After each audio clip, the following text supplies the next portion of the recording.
Good morning, students. Students, last time you had seen that the Queen Empress got the idea of collecting thread from the cocoon and weave soft and strong cloth. पिछले बार हमने देखा था रानी को मालूम पड़ा कि उन रेशम के कीड़े से रेशमी धागा कैसा बना सकते हैं. अभी हम आगे देखते हैं. She called her servant and everyone got to work. उसने अपने नौकरों बुलाया और उन्हें काम पर लगाया. They took cocoons out of the mulberry tree, dropped them in hot water, and removed the thread. They gathered a fair amount of yarn.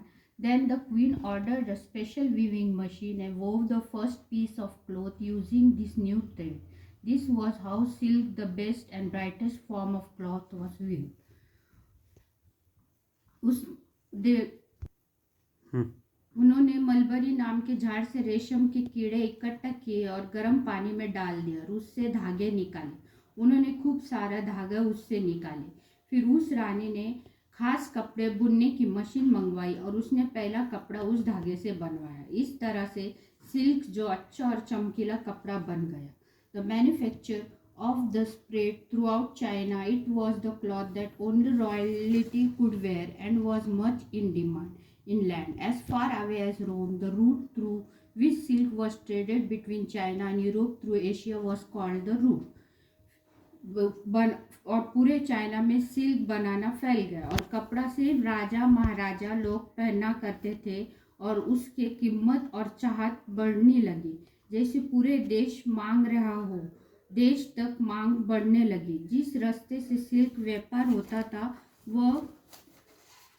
वह था चाइना और यूरोप. एशिया होते हुए भी तो उसे रास्ते को सिल्क रूट कहते थे, सिल्क रास्ता.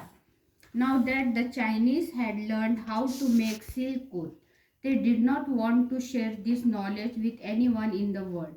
For many years, all members of the Chinese royal family were sworn never to reveal the secret to anyone. When princes got married and went away to far off land, they were not allowed to tell anyone in their new home how silk was made. अब Chinese लोग रेशम का कपड़ा बनाने सीख गए और वह यह तरीका ज्ञान दूसरे देशों को देना नहीं चाहते थे. और बहुत सालों के लिए चाइनीज बड़े महाराज परिवारों ने कसम खाई कि यह गुपित किसी को नहीं बताएंगे. जब रानी शादी के बाद दूसरे देशों में चले गए तो चाइनीज लोगों ने बताया कि इन्हें इजाज़त दी गई कि उनके नए घरों में सिल्क कैसा बनाया जाए. Many years later, when a clever princess was leaving her house on getting married, as was the custom, her bags were searched carefully to check that she did and not carry anything that would help her make silk. This princess had been weaving silk from a young age and wanted to continue to do so wherever she went. She had hidden the cocoons in her long, elaborate hairdo. No one thought of looking there.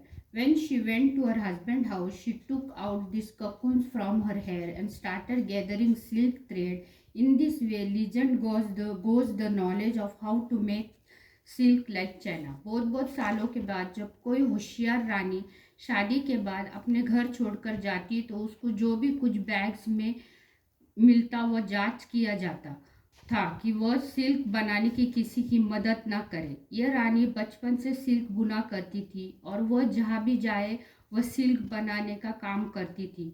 उसने वो कीड़ों को अपने बालों में छुपाया था. किसी ने भी वहाँ देखने का ख्याल नहीं आया. जब वह अपने पति के घर गई उसने वह कीड़ों को अपने बालों से निकाला और रेशम का धागा जमा करने शुरू किया.